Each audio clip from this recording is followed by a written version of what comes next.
আসসালামু আলাইকুম রহমতুল্লাহ। বিসমিল্লাহির রহমানির রহিম। মহান আল্লাহ রব্বুল আলামিন যাকে সৃষ্টি না করলে এই মহাবিশ্বের কিছুই সৃষ্টি করতেন না।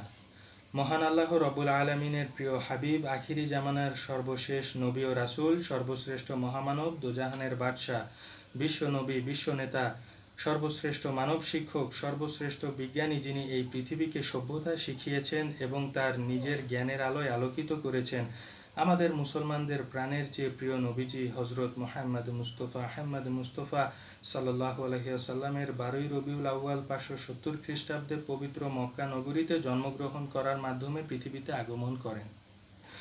প্রিয় নবীজি সাল্লাল্লাহু আলাইহি ওয়াসাল্লামের জন্মদিন উপলক্ষে সবাইকে এই বিশেষ দিনের আন্তরিক শুভেচ্ছা, অভিনন্দন ও মোবারক। আমরা সবাই আমাদের প্রাণের চেয়ে প্রিয় নবীজি হজরত আহমদ মুস্তফা সাল্লাল্লাহু আলাইহি ওয়াসাল্লামের ওপর বেশি বেশি দরুদ ও সালাম পাঠ করি। মহান আল্লাহ রব্বুল আলামিন আমাদেরকে তার প্রিয় বান্দা হিসেবে কবুল করুক ও আমাদের নবীজি সাল্লাল্লাহু আলাইহি ওয়াসাল্লামের উম্মত হিসেবে কবুল করুক ও তার জীবন আদর্শকে অনুসরণ করে সুন্নত মোতাবেক আমাদের জীবন পরিচালনা করার তৌফিক দান করুক। ও মহান আল্লাহ রব্বুল আলামিন যেন নবীজি সাল্লাল্লাহু আলাইহি ওয়াসাল্লামের উসিলায় আমাদের সবাইকে ক্ষমা করে দেয় এবং আমাদের জীবন মহান আল্লাহ রব্বুল আলামিন ও আমাদের রাসূল সাল্লাল্লাহু আলাইহি ওয়াসাল্লামের জন্য কুরবান হোক। আল্লাহুম্মা আমিন।